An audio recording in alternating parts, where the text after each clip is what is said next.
Greetings and salutations, YouTube. This is Fragments of Memory, your friendly neighborhood armchair philosopher.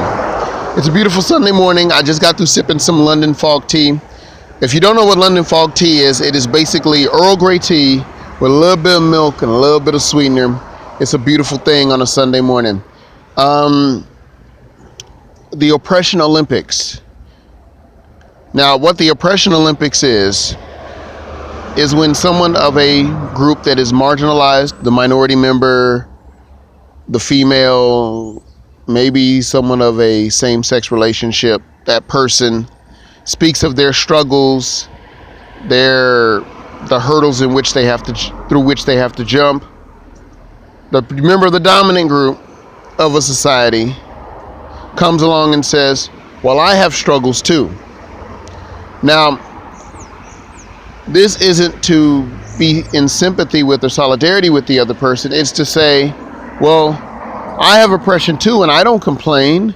Let me be your measuring stick. Let me be your standard, that I have struggles and you don't see me whining about it. For example, when you talk about the slavery that happened to the black people in this country since its very inception, people always like to play well, white people were slaves too, or slavery happens all around the world. And yes, this is true. There have been tribes that have enslaved other tribes. Slavery is as old as, let's say, prostitution or war or whatever. However, many times we're not talking about what went on centuries ago. We're not talking about what went on in other parts of the world. We're talking about the United States. And as an aside, let me point out that if we can't discuss slavery, then don't discuss the Revolutionary War or the signing of the Constitution or all of that, which many would respond with, but that's ridiculous.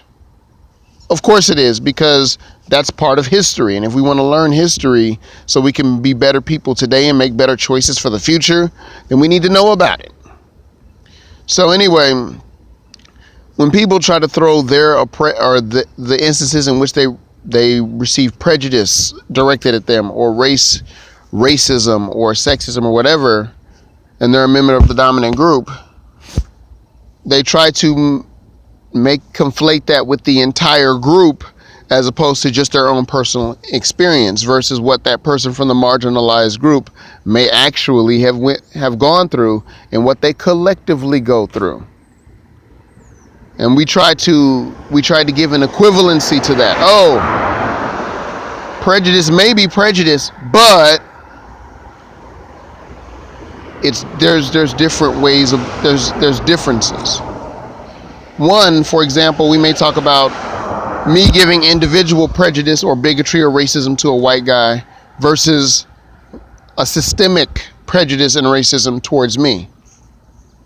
Where in the case of the systemic issue, the law enforcement is on your side, the judges, the police force, etc., etc. Where for me, we're in a situation where it's individual on individual, and I show some prejudice towards someone of the dominant group. We're not saying that the prejudice can't be as hurtful, but I am saying it is not on the same level. And again, there are levels and layers. The problem is we all have this idea in our minds that we're the hero of our own story and that we have the image of the good self. So when someone comes along or something comes along to challenge the idea of the good self, we fight tooth and nail to defend it.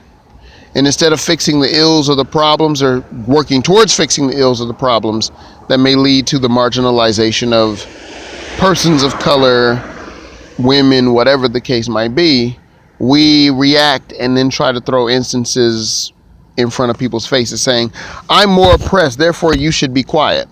When in reality, everybody's truth should get out there, and then decisions need to be made based on the truths that we see. And then, of course, because all the Oppression Olympics does is kind of say, nobody wants to be held responsible, because once you're held responsible, you got to actually do something about it.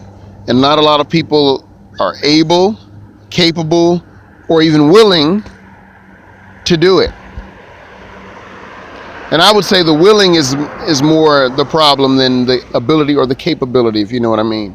So That's just my 2 cents on it. What do you guys think?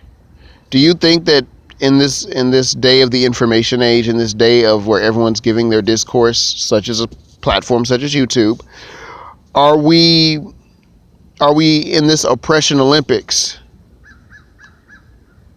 And are we trying to compare pain and how we want to say, since my pain is bigger than your pain, you don't have a right to speak about your pain at all? Or I don't want to feel guilty because you threw your pain in my face. What do you guys think? Let me know. Peace.